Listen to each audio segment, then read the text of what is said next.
사랑하는 성도 여러분, 하나님의 말씀은 한없이 깊고도 신비롭고 은혜스럽습니다.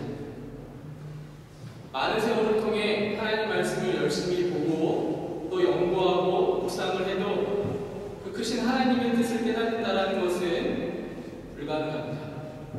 그만큼 하나님의 진리는 놀랍고 경이롭다라고 말씀드릴 수 있습니다. 하나님의 자녀에게 주어지는 이 축복은 우리가 정말로 하나님께 영광을 돌려야 되는 축복이기도 하다는 것입니다. 오늘 우리가 나누는 말씀에 이러한 하나님의 놀라우신 은혜를 맛보고 돌아가시는 여러분들이 되셨으면 좋겠고, 그 은혜가 우리에게 지금 허락되어 있다는 것을 지금 이 순간 깨달아 아는 하나님의 자녀가 되시기를 부탁을 드립니다. 오늘 요한복음 3장 16절에 포함된 본문의 말씀을 두 번째로 살펴봅니다. 하나님의 사랑이라는 제목을 가지고 말씀을 나누고 있는데, 요한복음 3장 16절 말씀은 우리가 익히 아는 말씀입니다. 그리고 찬양을 통해서든 또 여러 가지 우리가 어렸을 때부터 신앙생활 하셨던 분들은 너무나 익숙한 말씀이기 때문에 사실 이 말씀이 얼마나 우리에게, 하나님의 자녀들에게 하나님의 기쁨과 사랑을 끼치는지를 때로는 저희가 잊어버릴 때가 많은 말씀이기도 합니다. 하나님이 세상을 이처럼 사랑하사 독생자를 주셨다. 이 말씀의 진리는 정말 놀랍고도 신비스러운 말씀이라고 할 수 있습니다. 그리고 이 말씀은 복음의 핵심이자 우리 믿음의 근본이라고 말할 수 있습니다. 그런데 문제는 이 말씀만을 띄어서 생각하면 굉장히 단순하게 이해되어질 수 있는 말씀이기도 합니다. 이 말씀만을 바라보다가 하나님께서 모든 것을 이루셨으니 이제 우리의 선택만 남았다라는 식으로 잘못 오해하는 성도들이 있다라는 것입니다. 물론 예수님을 믿냐 믿지 않느냐에 따라 우리의 영원한 운명이 결정되는 것은 변함없는 진리이고 사실입니다. 그러나 이 말씀을 이 부분만 띄어서 생각하면 우리의 시간이 굉장히 작아질 수 있기 때문에 이 말씀이 가진 풍성한 의미를 오늘 이 순간 깨닫고 그 말씀에 의지해서 살아가시는 주님의 자녀들이 되시기를 하나님의 거룩하신 은혜의 시간이 여러분들에게 임하기를 간절히 축원합니다. 오늘 본문을 잘 살펴보면요, 하나님께서 우리를 사랑하는 방식, 그리고 그 사랑을 받아들이는 자와 거부하는 자의 차이뿐만이 아니라 굉장히 중요한 신앙의 원리, 그러니까 영적 원리가 숨겨져 있음을 발견하게 됩니다.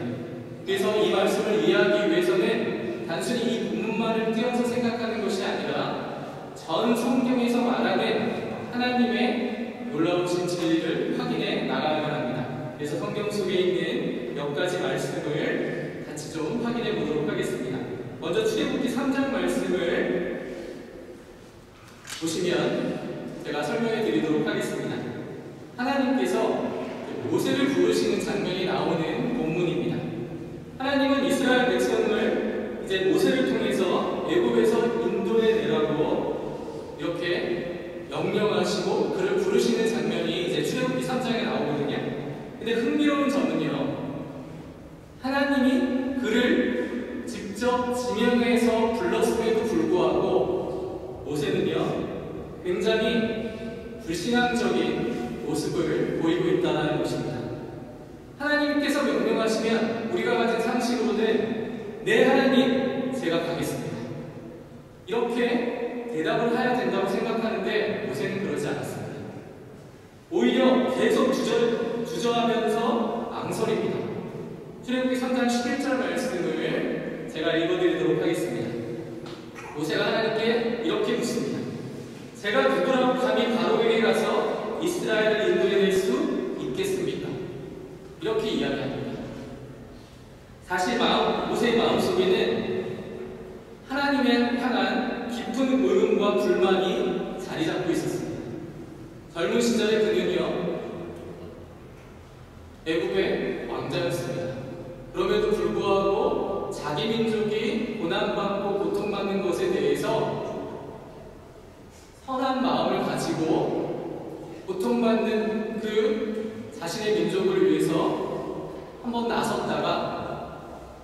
심지어는 그 병사를 죽이고 그리고 도망갔던 일이 있었던 그러한 역사가 있는 사람이었습니다. 하나님의 백성을 위해서 열정을 다했고 애국 사람의 학대를 참지 못하고 심지어는 처단하기까지 했던 사람이 바로 모세였습니다. 그런데 그에게 다가온 인생의 결과가 뭐였습니까? 바로 하나님이 그를 바로 잘했다 칭찬하지 아니하시고 오히려 그는 40년 동안 광야 생활을 해야만 했습니다. 도망을 갔어야만 한다는 것입니다. 그리고 이제 80세가 된 모세 앞에 하나님이 다시 나타나십니다. 그리고 그 모세를 지금 쓰시려고 모세에게 애굽에서 이스라엘 백성들을 구원하라고 시키고 계시는 것입니다. 그러니까 모세의 입장에서는요, 가장 걸림돌이 뭐냐면 바로 타이밍의 문제였습니다. 하나님, 제가 이렇게 젊고 열정을 넘칠 때에는 왜 저를 안 쓰셨습니까? 그리고 나서 왜 이제야 저를 부르십니까? 아마도 모세의 마음속에는 이러한 불만, 하나님을 신뢰하지 못하는 마음이 가득했던 것으로 보입니다. 그리고 현실적으로 나이가 80입니다. 그럴 때 우리가 상식적으로 생각하기에도 80세의 노인을 쓴다는 것은 어쩌면 이해가 되지 않는 상황일 수 있었을 것입니다. 사랑하는 성도 여러분, 우리도 이런 생각을 할 때가 많습니다. 내가 한참 능력이 있을 때에는 하나님이 침묵하시는 것 같고 나를 거들떠보지도 않는 것 같은데 이제는 늦었다고 생각하는 그 순간에 하나님께서 부르시는 것처럼 느껴질 때가 있다는 것입니다. 여기서 중요한 것은 하나님은 나이를 보고 하나님의 자녀를 부르시지 않았다는 것입니다. 오히려 준비된 마음을 보신다는 사실이 중요합니다. 우리는 종종 하나님의 일하심을 내가 가진 실력으로 판단하려고 하고 내가 가진 기준과 시각으로 판단하려고 합니다. 하지만 하나님은 우리의 시간이 아니라 하나님의 시간에 맞춰서 역사하시는 분임을 잊어서는 안 됩니다. 그런데 여러분, 하나님이 여러분을 부르신다고 하면 그 부르심에 주저하지 말아야 하는 것입니다. 우리가 이해할 수 없는 순간에도 하나님의 계획은 완벽하게, 완전하게 지금도 진행되고 있다는 사실입니다. 우리의 시각은 세상에 돌아가는 이 세상의 흐름에 대해서 잘 알지 못합니다. 우리가 가진 실력으로 판단하려고 하니까 이 일이 왜 생기는지, 왜 이 일을 통해서 우리가 이러한 고난을 겪어야 하는가, 왜 어려움을 겪어야 하는가, 이런 생각에 빠지는 게 인간이라는 것입니다. 그러나 하나님께서 모세에게 말씀하고 계십니다. 내가 정녕 너와 함께 있으리라라고 말씀하고 계십니다. 그런데 이 시점에서 내가 정녕 너와 함께 있으리라, 굉장히 위로가 되고 힘이 되는 말씀이거든요.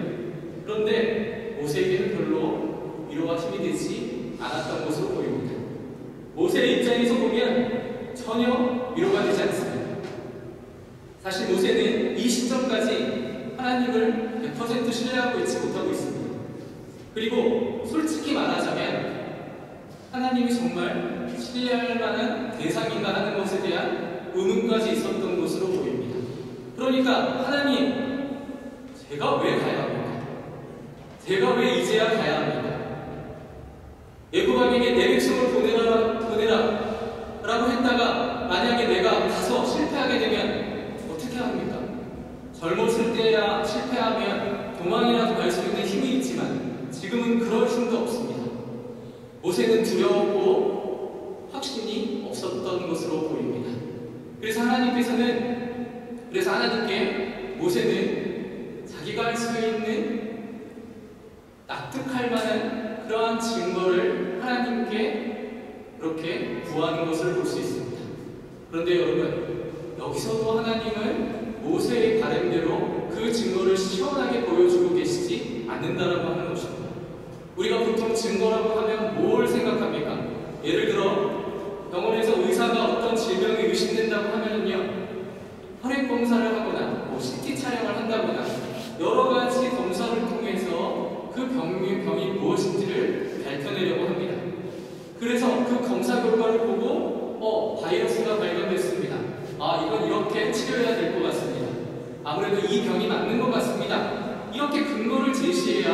믿을 수 있는 것이 사람입니다. 그런데 만약 이사가 전혀 증거는 제시하지 않고 이렇게 말한다고 생각해 보십시오. 당신은 감기에 걸렸습니다. 그 증거로 내일 아침에 일어나면 콧물이 줄줄 흐를 것이고 기침이 나올 것입니다. 이건 증거가 아닙니다. 그냥 결과일 뿐입니다. 그래서 우리의 모습을 보면 바로 모세와 같이 이렇게 하나님께 증거를 구할 때가 많은 우리의 모습을 발견하게 됩니다. 우리도 모세처럼 하나님께 확실한 증거를 구할 때가 많다라는 것입니다. 그런데 문제는 원하는 방식으로 답을 얻지 못하면 그것이 하나님의 뜻이 아니라고 생각할 때가 많다라는 것입니다. 오히려 불안해합니다. 하나님, 내가 이렇게 기도했는데, 내가 이렇게 찬양하고 하나님을 위해서 봉사했는데 왜 증거를 보여주고 계시지 않습니까? 그러나 여러분 분명히 기억하셔야 합니다. 하나님은 우리의 방식이 아니라 하나님의 방식으로 일하십니다. 하나님의 완벽한 계획과 방법으로 일하시지 우리가 납득할 만한 그런 방식으로 일하지 않는다는 것입니다. 그리고 하나님께서 함께 하신다는 약속이야말로 그분이 하신 약속입니다.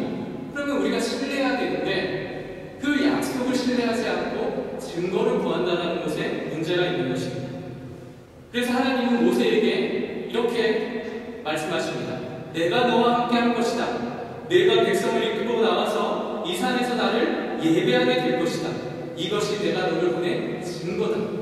그렇게 출애굽기 3장에서 말하고 계시는 것입니다. 우리가 생각할 때 이상하죠? 출애굽이 끝나야 증거가 되는 거라면 모세가 지금 당장 믿을 수 있는 증거는 출애굽기에서 전혀 소개가 되고 있지 않다라고 하십니다. 근데 하나님은 모세에게 이것이 증거다라고 이야기하고 계십니다. 이와 비슷한 일이 구약에 많이 벌어지는데 이사야서 7장의 말씀을 보시면 또 한 가지 이와 비슷한 사례가 나타납니다. 당시 남유다의 아하스 왕이 전쟁을 앞두고 있었거든요. 근데 이게 전쟁을 앞두고 있었다는 것이 좋은 상황이 아닙니다. 나라가 멸망할 위기에 처해 있습니다. 그런데 지금 북이스라엘과 그러니까 아람, 지금의 시리아의 연합군이 쳐들어오고 아하스 왕은 두려워 떨고 있습니다. 그때 하나님께서 이사야 선지자를 보내셔서 아하스에게 말하십니다. 두려워하지 말라. 너희가 반드시 이길 것이다. 그러자 아하스 왕이 묻습니다. 우리가 이길 것을 어떻게 알 수 있습니까? 그런데 하나님께서 주신 증거가 무엇인지 압니까? 언제 어떻게 이길 것이다. 이것을 증거로 하나님께서는 제시하지 않으셨습니다. 오히려 이렇게 말씀하십니다. 보라, 처녀가 잉태하여 아들을 낳을 것이요 그의 이름을 임마누엘이라 하리라. 아멘. 전혀 아하스 왕이 기대하지 않는 그런 말씀을 하나님께서는 하고 계십니다. 내일 당장 전쟁을 해야 되고 나라는 풍정등화와 같은 위기에 빠져 있는데 하나님은 800년 후에 일어날 예수님을 증거로 지금 아하스 왕을 위로하고 계십니다. 하나님, 저는 지금 당장 전쟁을 해야 되는데 800년 후에 태어날 그 예수가 다 무슨 상관입니까? 아하스 왕이 이런 생각을 하지 않았을까요? 여러분, 우리가 하나님께 확실한 증거를 구할 때 하나님은 우리가 원하는 방식으로 증거를 주시지 않을 때가 많습니다. 우리는 당장 눈앞에서 불수레와 불만이 나타나서 마치 이스라엘 백성들을 보호해 주어야 된다고 생각하고 있고 우리의 신앙 또한 그렇게 생각할 때가 많습니다. 당장 기적이 일어나고 당장 결과가 나타나서 하나님이 함께 하신다는 확신을 갖고 싶어하는 것이 인간의 모습입니다. 그런데 하나님은 우리의 시선이 아니라 하나님의 시선으로 역사하십니다. 하나님의 약속은 그래서 이루어진 것이라 다름없습니다. 모세에게 그리고 아하스 왕에게 그리고 우리에게 하나님은 지금도 동일하게 말씀하고 계십니다. 하나님께서 함께 하시겠다라고 말씀하시면 사실 그것 자체로 충분한 겁니다. 그런데 여러분이 어떤 상황에 있든지 우리는 하나님의 약속을 믿고 나아가야 되는 성도입니다. 근데 우리가 성도라는 자각이 없는 것입니다. 하나님은 여러분과 함께 하시고 지금 이 순간에도 함께 하신다는 사실을 믿으시기 바랍니다.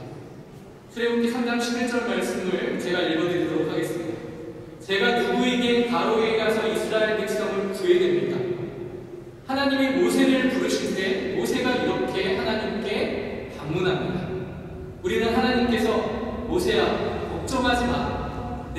내가 함께해서 반드시 승리하게 해줄 테니까 걱정하지 마라. 이렇게 하나님이 말씀해 주시면 우리는 납득을 할 수도 있을 것입니다. 그러나 하나님의 대답은 전혀 다릅니다. 내가 반드시 너와 함께 있을 것이다. 그리고 내가 이 백성을 이끌고 나와서 이 산에서 나를 예배하게 될 것이다.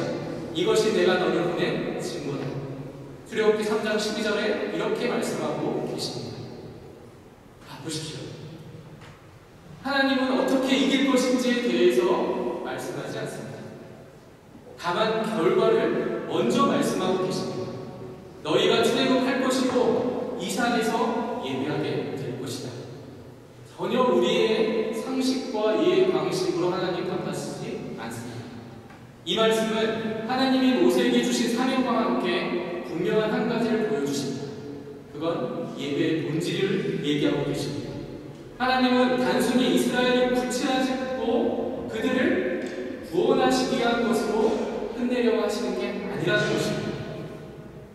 중요한 건 바로 그들을 하나님께 예배하기 위한 존재로 부르셨다는 것입니다. 예배는 하나님과의 동행에서 시작되는 것입니다. 그리고 하나님의 부르심에 순종하는 삶 전체로 연결되는 것을 말합니다. 우리가 이렇게 하루에 주일날 매주 돌아오는 이 날만 예배하는 것이 아니라 우리의 삶 전체가 예배하려 예배의 자로서 서야 한다는 것을 분명히 하나님께서는 말씀하고 계시는 것입니다. 하나님은 이미 여러분과 지금 이 자리에 있는 그리고 이 땅에 흩어져 있는 하나님의 자녀들을 구원하신 것입니다. 그래서 출애굽의 목적이 결국에 하나님의 그 목적과 어떻게 연결되느냐? 바로 예배의 삶으로 연결되는 것입니다. 삶 전체가 하나님께 드려지는 살아있는 예배가 되어야 한다는 것을 우리에게 보여주십니다. 출애굽은 단순히 이스라엘 백성들을 애굽에서 가나안 땅으로 인도한 과정이 아닙니다. 하나님의 자녀가 어떻게 살아야 하는지를 보여주는 것입니다. 여러분, 지금 이 순간 하나님께 예배하러 이 시간 여러분이 오셨습니다. 그건 여러분이 지금 존재하는 이유입니다. 그걸 하나님께서 알려주시기 위해서 이 계시의 말씀을 통해 분명한 사실을 우리에게 알려주고 계십니다. 다시 말해서 하나님은 싸움에 대해서 이렇게 싸우라 저렇게 싸우라 구체적인 전략을 주시지 않습니다. 이미 승리한 사람같이 말씀하고 계십니다. 그리고 승리한 후에 우리가 누리는 축복을 미리 알려주고 계시는 것입니다. 이게 하나님의 방식입니다. 인생에는 두 가지 종류의 싸움이 있습니다. 첫 번째로는 우리가 직접 싸워야 하는 싸움입니다. 그러니까 믿음의 삶을 살아가는 과정에서 기도하고 인내하고 순종해야 될 때가 있습니다. 하나님은 우리가 이러한 싸움을 하도록 내버려 두시는 것은 우리가 하나님의 사람으로 성장해 가기를 원하시고 있기 때문에 그렇습니다. 그런데 이 싸움은 굉장히 중요합니다. 왜냐하면 이 싸움은 하나님이 친히 싸우시는 싸움이기 때문에 그렇습니다. 우리의 구원과 관련된 싸움이 바로 이것이라는 말입니다. 구원은 우리의 선택과 노력이 아니라 하나님이 싸우시고 하나님이 완성하시는 것입니다. 그러면 우리가 해야 될 일이 뭡니까? 믿고 받아들이기만 합니다. 출애굽기에서 홍해 앞에 선 이스라엘 백성에게 하나님께서 이렇게 말씀하시죠. 너희는 가만히 있어 여호와께서 너희를 위하여 행하시는 구원을 보라. 우리는 당장 앞에 닥친 문제를 생각하지만 하나님은 이미 승리를 선포하시고 결과를 말씀하고 계십니다. 그래서 우리의 구원은요, 하나님의 직력, 하나님의 일하심의 결과물이라는 것입니다. 요한복음 3장 16절 말씀을 우리 다 같이 한 목소리로 다시 한번 읽어보도록 하겠습니다. 같이 한번 읽겠습니다. 하나님이 세상을 이처럼 사랑하사 독생자를 주셨으니 이는 저를 믿는 자마다 멸망하지 않고 영생을 얻게 하려 하시니라. 아멘. 이 말씀은요, 단순히 예수를 믿으면 구원을 받을 것이다, 그런 조건적 제한이 아닙니다. 하나님이 성경에 등장하는 모세와 선지자들을 통해서 모든 싸움에서, 모든 전쟁에서 이긴 그 싸움에 대해서 본질을 가르쳐 주시는 말씀입니다. 이미 하나님이 싸우시고 이긴 결과를 가르쳐 주시는 말씀이라는 것입니다. 그리고 그럼 우리가 해야 되는 일은 무엇인가? 그 결과를 누리기만 하면 됩니다. 우리의 구원도 하나님이 친히 싸우시고 승리하셔서 우리에게 주신 선물임을 아는 것입니다. 이게 복음입니다. 여러분이 싸워야 될 대상이 아닙니다. 여러분은 그 복음을 받으시고 믿음으로 순종하시면 되는 겁니다. 문제는 순종하지 않기 때문에 벌어지는 일입니다. 순종하지 않고 아직도 자기의 실력으로 그 복음에 대해서 고민하고 생각하는 것입니다. 하나님은 순종이 제사보다 낫다라고 말씀하십니다. 하나님이 역사하심을 믿으시기 바랍니다. 하나님이 이 예배에 함께하고 계신다는 것을 믿으시기 바랍니다. 여러분의 삶 가운데 동행하고 계신다는 사실을 믿으시기 바랍니다. 그 싸움을 하나님께서 하시고 그 승리를 누리라고 말씀하고 계시는 것입니다. 그 싸움의 결과에 대해서 생각하지 마시고 하나님을 믿으시기 바랍니다. 그러한 자로 우리를 부르셨습니다. 여러분의 인생에 해결되지 않는 문제가 있습니까? 물론 그것에 대해서 하나님은 이야기하지 않을 때도 있으실 것입니다. 자세히 알 수가 없습니다, 우리는. 하지만 분명한 사실은 여러분, 분명히 성경이 이야기하듯이 이미 승리를 선포하셨다는 것을 믿음으로 여러분이 깨닫기를 부탁을 드립니다. 그 승리의 결과를 여러분이 지금 누리고 계신다는 사실을 아셔야만 하는 것입니다. 그러므로 여러분, 흔들리지 마십시오. 하나님 안에만 붙들려 있으면 됩니다. 그게 바로 믿음입니다. 하나님이 나와 함께 하심을 믿으시고 악해져가는 세상 속에서 믿음을 지키는 참된 싸움을